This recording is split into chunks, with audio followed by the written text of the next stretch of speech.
Imagine thousands of companies hacked all at once, not by breaking into their systems directly, but by attacking their partners, suppliers, and even their software updates. This is the new frontline threat in cybersecurity, supply chain attacks. Hey, cyber community! Today we're diving deep into the world of supply chain cyber attacks. We'll explore how hackers use trusted vendors and software tools to slip past defenses and spread chaos across entire digital ecosystems. You'll see real examples from 2025. Understand exactly how these attacks work and learn the essential defenses every business should be using right now. So, what exactly is a supply chain attack? It's when hackers don't bother breaking into their main target directly. Instead, they find a weaker link. They compromise a third-party supplier, a software package, or a service that the target organization depends on. Once they're inside that trusted partner, the attacker can infect systems, steal data, or manipulate information across the entire chain. This can impact dozens, hundreds, or even thousands of systems downstream.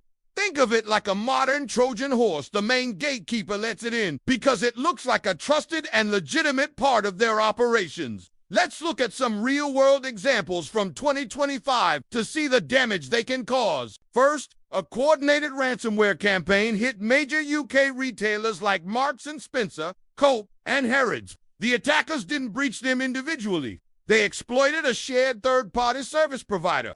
Critical systems were encrypted, and operations ground to a halt for days, causing huge losses in profits and online orders. Next, we saw attacks on the open-source world, specifically through NPM packages. Attackers injected malicious code into widely downloaded packages that developers use to build applications, because developers automatically pulled these infected packages into their own apps. Company credentials and internal systems were exposed at a massive scale, affecting countless businesses without them even knowing.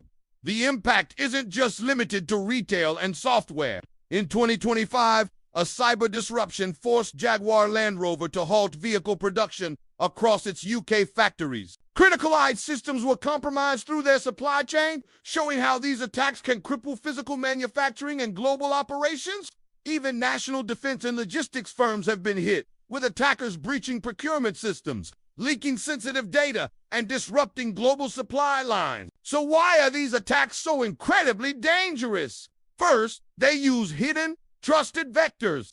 Attackers bury their malicious code inside legitimate software updates or third-party tools that nobody thinks to question. Second, their reach is enormous.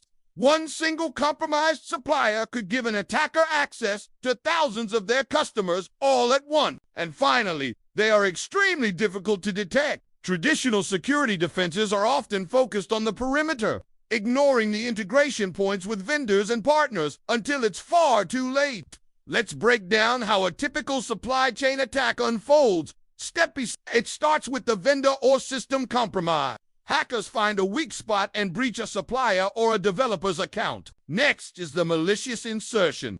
They inject their malicious code or a secret backdoor into a software update or a piece of firmware. Then comes the downstream spread. Customers and other businesses automatically pull this tainted update into their own applications or infrastructure, thinking it's a routine patch. Finally, we have the execution and impact. The malicious code activates, leading to data theft, ransomware execution, or a total service disruption.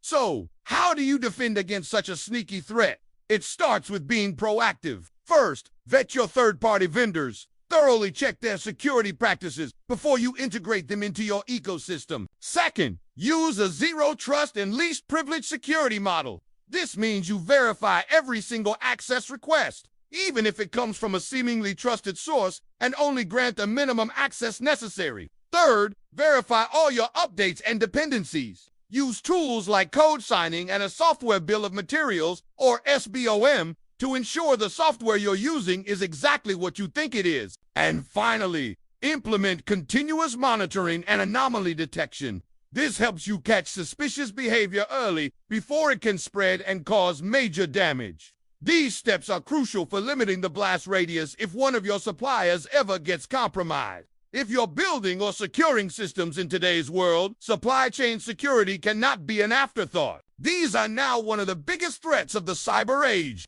and they are often the silent, unseen vector behind major breaches. If you learned something new today, hit that like button. Make sure to subscribe for more threat breakdowns, and let me know in the comments what type of attack you want me to cover next. Thanks for watching.